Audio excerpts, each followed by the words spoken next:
Bonjour tout le monde. Assalamu alaikum. Mesdames, Messieurs, honorables invités, chefs de délégation, partenaires et amis, je suis très content de tout ce qui s'est passé ce matin et je suis très content aussi, je félicite l'intervention de son Excellence, M. Emmanuel Macron. Peut-être si cette intervention se passait avant 1999, je ne serais pas dans cette situation. Sauvons nos enfants en mettant fin au paludisme. Tant de personnes vous diront avec détachement qu'ils ont eu le paludisme à plusieurs reprises, comme s'il s'agissait d'une grippe bénigne. Tant de personnes vous diront que leur quartier est infesté de moustiques, mais ne prendront aucune initiative pour protéger leur famille. Tant de personnes ont certes survécu, mais ma fille Ami, ainsi que les milliers de vies emportées chaque année par le paludisme en ont fait les frais. Ami avait 12 ans, elle a eu le paludisme le mercredi, le jeudi, elle est décédée le vendredi. À l'époque, je travaillais à Dakar car la capitale offrait de meilleures opportunités d'emploi pour subvenir aux besoins de ma famille. Je retournais certains week-ends au village voir ma famille. Cependant, ce vendredi du mois de septembre 1999 était un jour particulier pour un père de famille, pour moi. Je retournais enterrer ma fille ce week-end.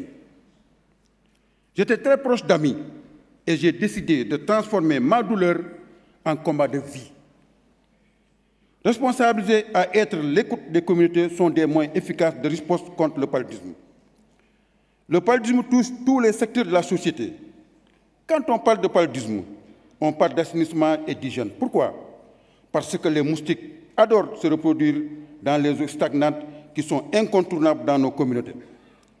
Pour y remédier et à travers mon association AESM de Thiénaba, nous avons créé des comités de salubrité dirigés par les femmes de la communauté pour nettoyer nos villages 2 fois par semaine. D'autre part, pendant la saison des pluies, ou hivernage comme nous l'appelons au Sénégal, qui se déroule de août à octobre, nous organisons de grandes journées de nettoyage dans nos communautés. Quand on parle de paludisme, on parle d'éducation. Cette maladie pernicieuse compromet le cursus scolaire de nos enfants. Ami était une élève brillante et est décédée à 10 jours de avant la rentrée des classes. Cette maladie est responsable du taux élevé d'absentéisme scolaire, met en péril l'avenir professionnel des enfants et nous enferme dans un cercle vicieux de pauvreté. Au sein de l'ASM de Thiénaba, nous avons développé un certain nombre de stratégies. Par exemple, durant l'hivernage, et c'est les activités qui se déroulent en ce moment au Sénégal, nous organisons le mois du paludisme.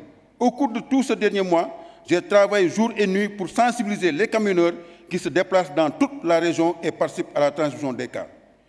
Nous avons également des caisses de solidarité qui nous permettent de pallier aux difficultés financières de certaines familles, mais surtout d'acheter des moustiquaires supplémentaires via le canal de la routine. Un conseil des villages regroupant 83 villages est chargé de suivi et de l'évaluation des stratégies mises en place. Il se réunit 3 fois dans l'année, à savoir avant, pendant et après l'hivernage. Grâce au soutien du Fonds mondial, nous avons pu multiplier nos efforts d'éducation et de prévention dans les villages environnants. En 2009 déjà, on comptait déjà 20 villages libérés du paludisme avec un taux de mortalité et un taux d'absentéisme scolaire réduit à 0. Ce nombre a aujourd'hui doublé pour atteindre près de 50 villages. Il y a 15 ans, j'étais loin d'imaginer qu'une telle tragédie pourrait changer le destin de plusieurs enfants et de femmes. Oui, Ami aurait pu être sauvée et être l'une de ces jeunes femmes que je vois dans mon village, heureuse et épanouie. Je m'accroche au souvenir de notre relation père-fille pour chaque jour accomplir davantage cette lutte. Le paludisme continue à ôter la vie à un enfant toutes les 2 minutes. Ma mission est de mettre fin au paludisme et d'offrir un avenir prometteur à tous. En éliminant le paludisme, nous pouvons aider les populations à vivre dans la dignité, dans la prospérité et en bonne santé. Nous sommes plus proches que jamais pour vaincre le paludisme. Accélérons le mouvement. Zéro palu, je m'engage. Merci beaucoup.